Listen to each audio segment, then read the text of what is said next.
Hi friends, എല്ലാവർക്കും വിന്യൂസ് ആർട്ടിൻ്റെ പുതിയൊരു വീഡിയോയിലേക്ക് സ്വാഗതം. ഇന്ന് വീഡിയോ ചെയ്യുന്നത് തൃശ്ശൂർ ജില്ലയിലെ ഇടത്തിരത്തി ട്രാക്ക് ചെയ്യുന്ന ഡിഷ് 8 ഫീറ്റിൻ്റെ ജാംസിൻ്റെ ഡിഷാണ്. ഈ ഡിഷ് സെറ്റ് ചെയ്തിരിക്കുന്ന ഈ വീട്ടിലത്തെ ആൾ തന്നെയാണ് സെറ്റ് ചെയ്തിരിക്കുന്നത്.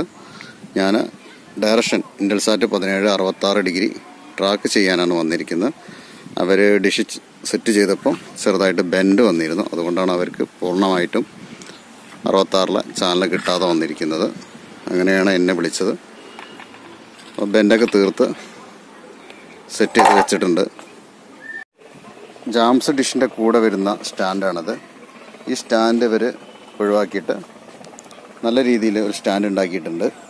ഉണ്ടല്ലോ, നല്ല വൈഡൊക്കെ കൊടുത്തിട്ട് ഡിഷിൻ്റെ സ്റ്റാൻഡിൻ്റെ ഹൈറ്റ് കുറച്ചിട്ടുണ്ട്. എക്സ്ട്രാ ക്ലാമ്പ് ചെയ്യാൻ പറ്റുന്ന രൂപത്തിൽ തന്നെയാണ് ഇത് സെറ്റ് ചെയ്തിരിക്കുന്നത്. സ്റ്റാൻഡ് നല്ല രീതിയിൽ പെയിൻ്റൊക്കെ അടിച്ചു. നിങ്ങൾ ഇതേപോലുള്ള ഡിഷ് വാങ്ങുമ്പോൾ ഏത് കമ്പനിയാണെങ്കിലും സെറ്റ് ചെയ്യുമ്പോൾ നല്ല രീതിയിൽ സെറ്റ് ചെയ്യണം. ബെൻഡ് കുടുങ്ങിക്കഴിഞ്ഞാൽ നിങ്ങളെ കാഴ്ചപ്പാടിൽ അത് ബെൻഡായിട്ട് കാണൂല.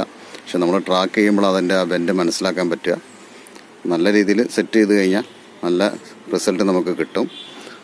ഞാൻ കൊടുത്തിരിക്കുന്ന LNB സോളിഡിൻ്റെ 12K LNB ആണ്. ഈ LNB വെച്ചിട്ട് ഈ 8 ഫീറ്റ് ഡിഷിൽ എത്ര ശതമാനം സോളിഡ് മീറ്ററിൽ സിഗ്നൽ കിട്ടും എന്നുള്ളത് നോക്കാം. സോളിഡിൻ്റെ 720 SF മീറ്ററിൽ. കലഞ്ചറിൻ്റെ TP 66%, മീഡിയ വണ്ണിൻ്റെ TP 66, ജനത്തിൻ്റെ TP 66, കരളിൻ്റെ TP 67, 68, 3894, ഹൊറിസോണ്ട് 13840, 67%. മംഗളത്തിൻ്റെ TP 65%, ഏഷ്യാനെറ്റിൻ്റെ TP 65%.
മീറ്ററിൽ സിഗ്നൽ കാണിച്ച ടൈം 12 മണി. ഈ വീഡിയോ ഞാൻ എടുത്ത ദിവസം 8/3 9-ാം തീയതിയാണ് നിങ്ങളിലേക്ക് എത്തിക്കുക.